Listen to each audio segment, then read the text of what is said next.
Cláudio Nascimento, coordenador adjunto da Comissão de Orçamento do Conselho Nacional da Saúde. E na pauta a gente vai trazer, solicitar ele logo após os seus cumprimentos iniciais, a nossa audiência pela Bitcom TV e TV Serra de Farroupilha, que ele possa fazer uma avaliação sobre o desenvolvimento dos trabalhos e as atividades que o Brasil vem fazendo em relação ao enfrentamento à pandemia da Covid-19. O Brasil passa dos 50 mil mortos, mas também traz um número que pode ser olhado como uma projeção otimista. O Brasil assume o primeiro lugar mundial na recuperação da Covid-19. A pergunta que nós vamos já começando com o Cláudio, logo após os seus cumprimentos iniciais nessa manhã, ele já pode começar a deliberar. Como é que está a avaliação dos trabalhos? Como é que o Conselho analisa tudo isso? Bom dia, Cláudio Nascimento, muito obrigado. O Rio Grande do Sul está agradecendo, você por vir conversar com a nossa audiência aqui no nosso estado. Muito obrigado, bom dia. Bom dia. Inicialmente agradecer realmente o convite dos companheiros da Bitcom TV, ou seja, na verdade de todos aqueles e aquelas que, dos moradores de Caxias do Sul, enfim, daqueles que estão nesse momento discutindo aí na região essas questões em relação à saúde, como é que está o enfrentamento, principalmente aos problemas da pandemia de Covid-19, Agradecer em nome do Conselho Nacional de Saúde, em nome da Comissão de Orçamento e Finanças, ao convite para essa discussão, esse debate tão importante nesse momento. De que forma o Conselho Nacional de Saúde, os conselheiros, ou seja, a representação do controle social, da participação popular no Sistema Único de Saúde, está vendo toda a situação. Acho que os números que você colocou no início, eles demonstram que, óbvio, há uma preocupação gigantesca com o impacto disso. Nós estamos no meio de uma crise sanitária realmente sem precedentes.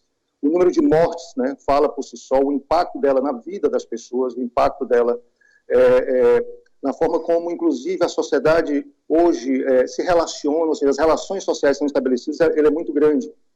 Ou seja, para além da discussão que, infelizmente, permeou boa parte da pandemia em relação ao que, de uma dicotomia entre vidas, salvar vidas ou salvar lucros, está muito claro que a discussão sobre a necessidade de uma melhor organização dos serviços de saúde, mas principalmente uma melhor organização do Estado, na realidade, em relação à necessidade de garantir políticas de proteção social à população, ficaram muito claras. A pandemia, apesar de todos os impactos gigantescos, negativos, como eu já falei no início, na vida da população brasileira, ela traz, na verdade, para a sociedade a necessidade de que se fortaleçam as políticas de proteção social, ou seja, que o Estado, na verdade, possa efetivamente atuar no sentido de proteger a vida das pessoas, garantir a proteção da vida das pessoas. Então, eu acho que o elemento principal é esse. Infelizmente, a gente sente, e isso não é um sentimento não apenas do Conselho, mas do conjunto, na verdade, das organizações, o conjunto dos movimentos que atuam dentro do Conselho Nacional de Saúde, que representam a sociedade civil dentro do Conselho Nacional de Saúde, sente que,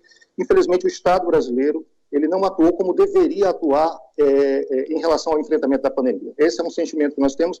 Quando a gente olha, por exemplo, uma discussão que nós vamos fazer aqui nesse instante, que eu acho que é importante, eu sou um dos componentes da Comissão de Orçamento e Finanças e a gente tem como uma das funções avaliar de que forma os recursos da saúde estão sendo utilizados nesse instante para o enfrentamento dessa pandemia, e a gente percebe que existem uma série de problemas, além de problemas orçamentários e financeiros, uma série de problemas políticos na condução do enfrentamento da pandemia. Então, essa eu acho que é uma questão importante. No momento em que o Sistema Único de Saúde sofre desde 2016 um processo de aprofundamento no seu desfinanciamento, porque o processo de financiamento do SUS já é um processo crônico, mas aprofundado pela Emenda Constitucional 95, ou seja, aquela que congelou os gastos sociais por 20 anos. Então, assim, eu acho que todas essas questões são importantes para que a gente possa efetivamente ver de que forma nós podemos conduzir o processo de enfrentamento agora aos efeitos da pandemia nesse instante. Eu gostaria que eu já deu para mais ou menos nós entendermos, mas é mais para a população poder compreender mais ou menos esta visão. A Organização Mundial da Saúde tem um olhar muito distinto quando se trata de Brasil. Quando observa os outros países, ela olha a projeção dos números, no qual as análises mundiais têm mostrado. Mas quando olha para o Brasil, dá uma sensação que esses números eles são interpretados diferentes. dá para entender que o grau de temorosidade é maior. Inclusive, a própria organização diz que o Brasil pode se transformar, além do epicentro da América, né, por causa da nossa distância geográfica entre um ponto e outro, das nossas fronteiras, também a nossa massa populacional dividida, mas a organização aponta números que levam-nos a nós interpretarmos que já tínhamos eficiência dos nossos protocolos de saúde. Na visão do Conselho, e isso mostra realmente que somos frágeis em saúde, ou que de verdade dá uma sensação que o vírus está agindo diferente no nosso país? Olha, o que está acontecendo no Brasil, na realidade, existe uma série de fatores que impactam, que influenciam, na realidade, o Brasil está na condição que está. Um elemento fundamental que a própria Organização Mundial de Saúde coloca em relação à questão do impacto, ou seja, dos efeitos da pandemia nos vários países, tem a ver exatamente com a organização dos serviços de saúde. O fato, né, mas esse é um elemento, mas não é o único elemento. Existe um elemento que, demonstrado já claramente que tem muita importância, é a forma como o Estado se organiza para o enfrentamento dos efeitos da pandemia. Ou seja, não apenas os serviços de saúde. Os serviços de saúde são um elemento fundamental, mas existem outros elementos. Por exemplo, qual foi a principal, quando você olha o conjunto dos países, qual foi a principal medida de enfrentamento à pandemia, olhando para o mundo? Foram as medidas de distanciamento social. Ou seja, aqueles países que conseguiram organizar melhor os seus processos de distanciamento social. E aí, quando se fala em distanciamento social, é necessário uma ação, uma intervenção do Estado muito precisa, no sentido de garantir que as pessoas efetivamente fiquem em casa. Ou seja, você precisa garantir, por exemplo, políticas em que as pessoas tenham acesso, como no caso, né, com a população desempregada, ou seja, o Brasil atravessa também uma crise sanitária no momento em que já vinha uma crise econômica já de algum tempo, desde 2014. Enfim, no momento em que atravessa uma crise econômica aprofundada pela crise sanitária, há necessidade de você garantir meios materiais, meios econômicos, para que a população efetivamente possa ficar em casa, ou seja, os desempregados possam ter acesso ao auxílio emergencial, os trabalhadores informais também têm acesso ao auxílio emergencial, ou seja, você tem que ter políticas para as pessoas que estão empregadas e que vão precisar da garantia dos seus empregos, dos seus salários via benefício emergencial, enfim. Então, essa série de medidas de políticas, infelizmente no Brasil, que são fundamentais, mostraram-se fundamentais para a garantia, por exemplo, nós temos situações de países que conseguiram avançar nesse sentido e garantir políticas estatais de distanciamento, que garantiam o distanciamento social e que tiveram um número de mortes muito abaixo do caso brasileiro. Então, enfim, é uma demonstração clara que se não tem esse tipo de medida adotada que garanta o distanciamento social, os impactos são muito grandes. O sistema de saúde brasileiro é um sistema de saúde universal. Nós temos uma conquista histórica no Brasil, que é o próprio Sistema Único de Saúde. Um sistema que tem um sentido de garantia de atenção à saúde, do chamado direito à saúde como um direito fundamental, ou seja, a garantia de uma atenção universal, integral, equânime, ou seja, garantindo que o conjunto da população possa ter acesso às políticas de atenção e às ações de saúde.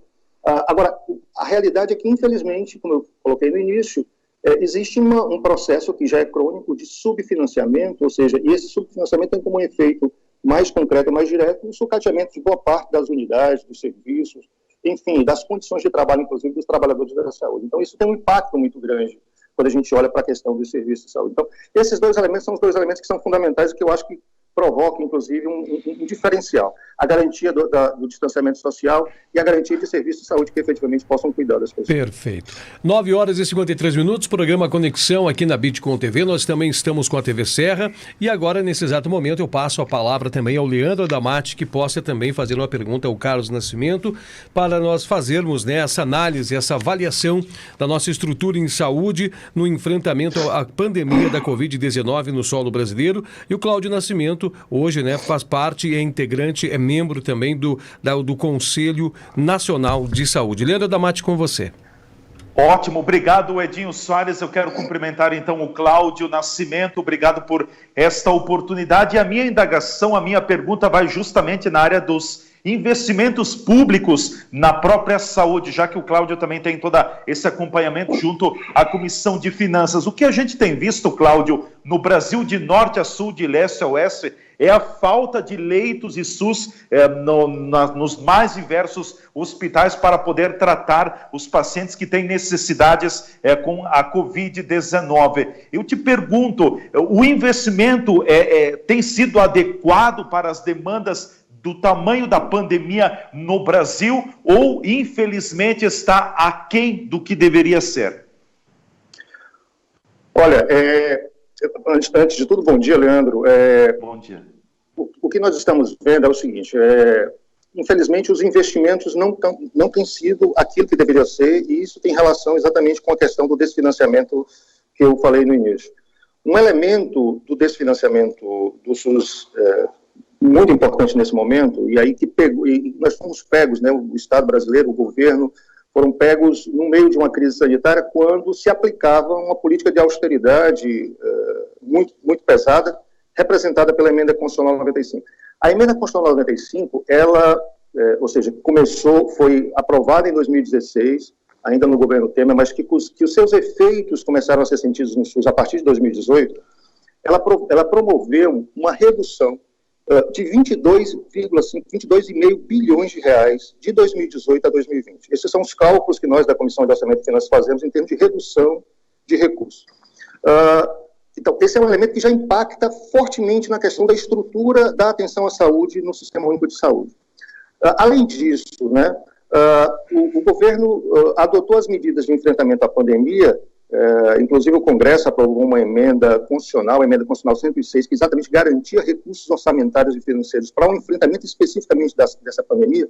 E o que é que nós temos assistido aqui, aliás, temos observado aqui, boa parte desses recursos específicos para o enfrentamento da Covid estão, na verdade, estagnados. Não estão sendo executados pelo governo federal, na medida em que deveriam ser, até pelo caráter emergencial da necessidade de utilização desses recursos. Vou dar só um número para você. O Ministério da Saúde tem à sua disposição 39 bilhões de reais pelo orçamento, tem à disposição, em termos de dotação orçamentária, 39 bilhões de reais. Desses 39 bilhões de reais, 66%, ou seja, 2/3 desse valor, ainda não foram executados, quando na realidade deveriam já estar sendo executados há muito tempo, até porque nós estamos passando já, né, ou seja, nos últimos 2 meses, principalmente por um processo de avanço crescente, e não passamos disso ainda, avanço crescente do número de contaminados e mortos pela Covid-19. Mas, ao mesmo tempo, o governo, o Ministério da Saúde insiste em não aplicar os recursos com a celeridade que a pandemia exige. Então, são 66% que não foram aplicados. E aí, quando você olha para esses 39 bilhões, por exemplo, você tem 11,4 bilhões que são são recursos da dotação de aplicação direta do Ministério da Saúde. O que quer dizer isso para a população aí de Caxias do Sul entender?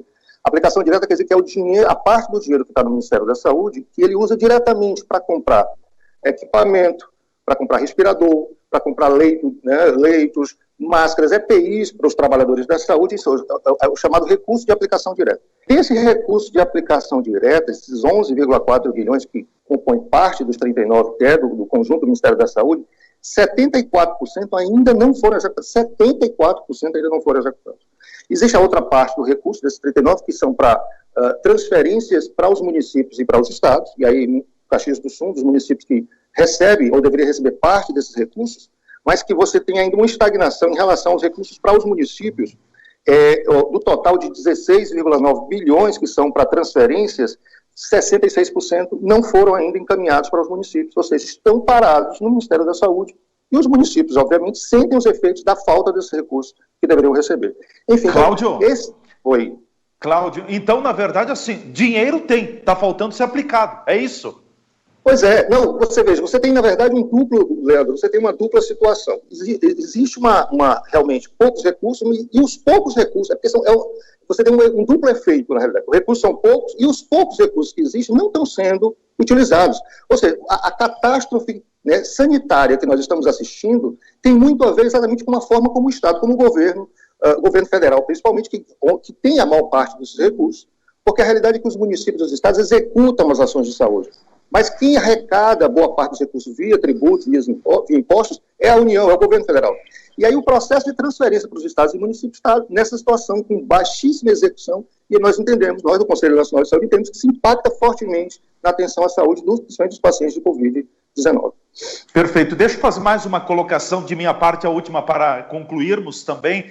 Cláudio, além do Brasil estar figurando entre os países do mundo com maior incidência da Covid, pelo menos agora uma estatística favorável e positiva, o Brasil é o primeiro lugar no mundo em termos de recuperação de contaminados e infectados com a Covid. Também pudera, né? O número de infectados aqui é muito grande.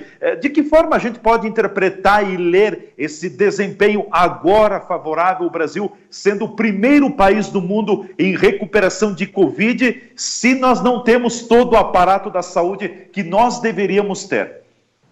Pois é, olha, esse número, Leandro, ele é um número que a gente precisa, do ponto de vista epidemiológico, avaliar com bastante cautela. É um número que, olhando por esse aspecto da recuperação, quando a gente compara com o número de pacientes, de pessoas infectadas e mortas, obviamente a gente fica feliz por percebermos que há uma recuperação maior de pessoas.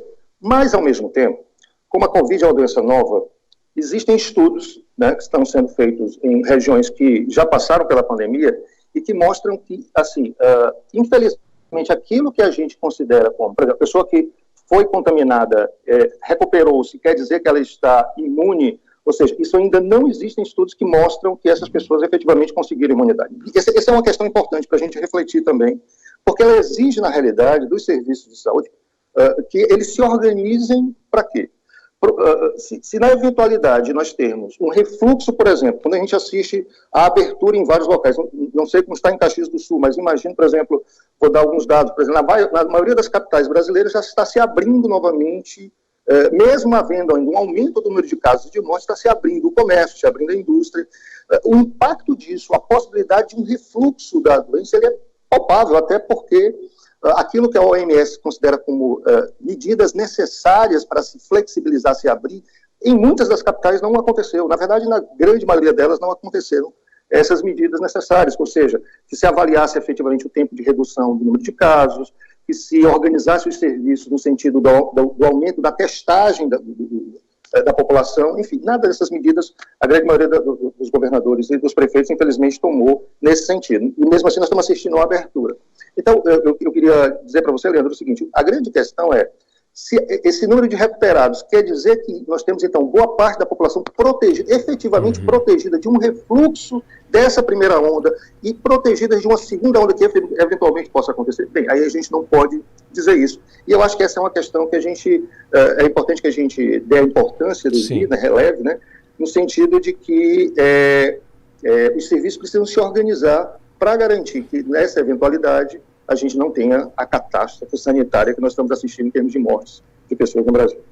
Ok, eu quero agradecer, Cláudio. Nosso tempo aqui teria que ser ampliado em amanhã toda para nós conversar sobre um assunto tão importante, mas é mais, tudo que você traz é o que a população já está visualizando. Né? Tudo que vocês trazem, vocês estão expondo e colocando, é o que a população vê nos olhos do povo, no seu entendimento popular.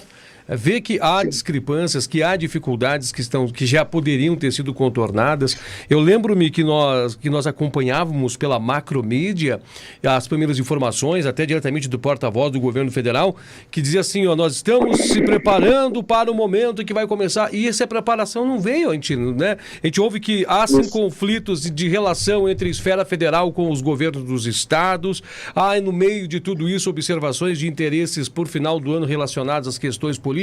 Parece que há um sentimento de não trazer empoderamento a determinados grupos ou determinados posicionamentos para que esse dinheiro não possa ser utilizado como viés de propaganda política. Então tem muitas questões no plano de fundo e vocês percebem que de verdade, né, e vem nos mostrar isso através de suas colocações, que o fator saúde tinha que ser olhado urgente, né, despendido os recursos, nós poderíamos ter trabalhado nessa ofensiva que o Brasil prometeu que ia dar e tinha condições para ser dado com os seus recursos, para que nós dessemos aquela resposta que todos estavam aguardando no período da H1N1, né, no qual nós somos um protagonista de um exemplo muito grande para o nosso país.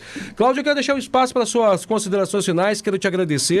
É o tempo que encerrou, mas é um assunto que não se esgota e eu tenho certeza que a nossa produção vai lhe procurar em outra oportunidade logo mais adiante, dentro da disponibilidade, para nós ampliar um pouco mais sobre esses assuntos. Muito obrigado. Leandro e Edinho, agradecer, na verdade, novamente o convite ao Conselho Nacional de Saúde. Nós estamos à disposição, na realidade, para discutir, para debater.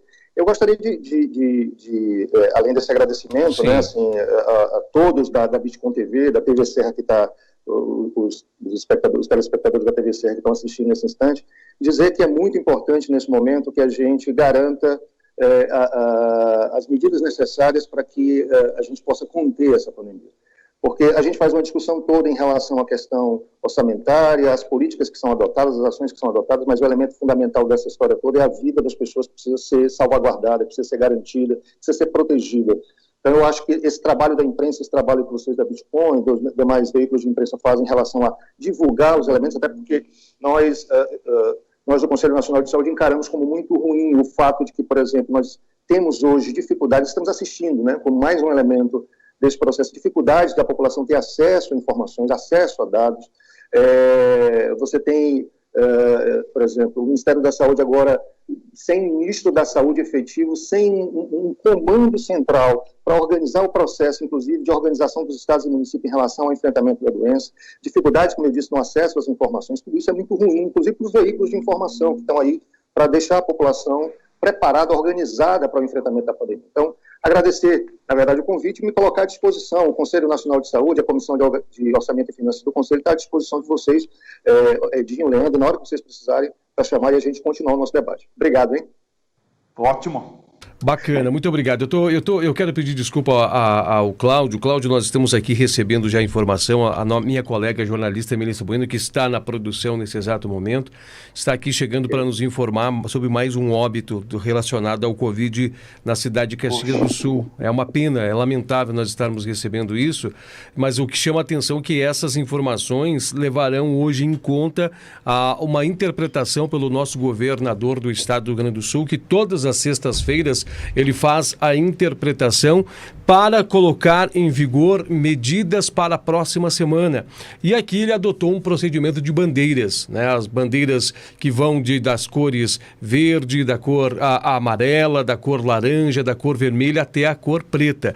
São bandeiras que vêm mostrar como é que estariam os zoneamentos aqui criados dentro do estado do Rio Grande do Sul. Nós temos a Serra Gaúcha, nós temos o nosso Planalto Central, nós temos a região da Campanha, nós temos a região do Litoral. Então essas seriam sub-regiões dentro do estado do Rio Grande do Sul. Aqui na Serra Gaúcha, nós estávamos semana passada no vermelho. Nós estávamos com uma restrição muito grande de estabelecimentos fechados, ônibus praticamente estavam em 25% de frotas, muitas indústrias e empresas estavam impossibilitadas de agir. Nós estamos agora, nessa semana, com a bandeira laranja e o governador vai fazer a interpretação novamente nessa sexta-feira. Ele leva em dados, né, muitas contas, o número de pessoas que foram infectadas ao longo da semana, a disponibilidade de leitos são uma das coisas mais observadas, principalmente leitos de UTI e, claro, também o índice de projeções. E cada vez que chega esses números que agora a Melissa Bueno vai nos informar, isso impacta severamente nas suas decisões. E como você disse, há uma disputa entre, parece que saúde e economia dentro do nosso país. E economicamente falando, há uma pressão muito grande de instituições, aqui como a nossa Câmara de Indústria e Comércio, aqui da nossa localidade, que é muito forte aqui por ser um polo metal mecânico, o grupo de dirigentes, a Câmara de Dirigentes Lojistas, também há uma grande pressão por parte, né, de outras instituições para que a economia continue, até mesmo a clamor da população, porque muitas pessoas estão necessitadas de renda. Por gentileza, Melissa Bueno, traga para nós a leitura sobre esse coisa para nós fazer o fechamento desse detalhe, agradecendo também ao Cláudio que acompanha junto com a gente. Olá, bom dia a todos, bom dia, Cláudio. Realmente, bem no meio desta entrevista que vocês estão fazendo uma avaliação em relação à pandemia, né, chega essa informação, é o 14º óbito pelo novo coronavírus, é um senhor de 83 anos, ele estava internado na UTI do hospital da Unimed desde o dia 16 de junho e daí ele faleceu ontem à noite. E o que chama atenção nessa situação é que ontem, no final do dia, a imprensa da Prefeitura de Caxias do Sul, por meio da Secretaria Municipal, né, da Saúde, foi informado que nós estamos com surtos em 13 empresas aqui do município. Sim. E também na instituição de longa permanência de idoso, também está com surto. E este senhor é o primeiro óbito registrado nessa instituição Olha de longa só. permanência do idoso. Entendi. Dessa forma, então, Caxias possui 8 óbitos masculinos e 6 femininos. E o que chama atenção, e essa informação também, ela traz um peso muito significativo, muito grande, porque, muito obrigado, Melissa, porque o que acontece? Nós estávamos com menos óbitos há poucos dias. Esses óbitos têm aumentado. Essa semana foram 4. Nós estamos numa linha que está aumentando de óbitos aqui na região. Isso é bastante preocupante. Eu sei que... Eu quero mais uma vez, Cláudio, agradecer a sua permanência. Eu sei que isso pode ser utilizado agora como dados para vocês estarem conversando, deliberando, mas todos nós queremos emanar daqui da cidade de Caxias do Sul uma energia muito positiva ao trabalho de vocês. Vocês são os responsáveis não visíveis, no seguinte, que aparecem frente a câmeras, às lentes, né, na propagação de toda a macroimprensa, mas vocês são muito, talvez, mais importantes do que muitos daqueles que aparecem, porque através das reuniões dos conselhos, observando as macros e micros regiões, vocês fazem um balanço e entendimento muito sério. Muito obrigado e que Deus abençoe a todos vocês aí, tá bom? Valeu, muito obrigado novamente. E, assim, mandar um abraço para os conselheiros aí de Caxias do Sul. Tá certo? Muito importante você ter lembrado, então um abraço a todos. E dizer que o trabalho do conselho é importante, do conselho local aí, que atua em Caxias do Sul, assim como nos mais de 5.500 municípios do Brasil afora, é importante exatamente para garantir a participação da comunidade, a sociedade poder estar intervindo, poder estar garantindo que efetivamente o direito à saúde seja um direito garantido, um direito fundamental garantido pelo Estado brasileiro. Então, obrigado mais uma vez e bom dia.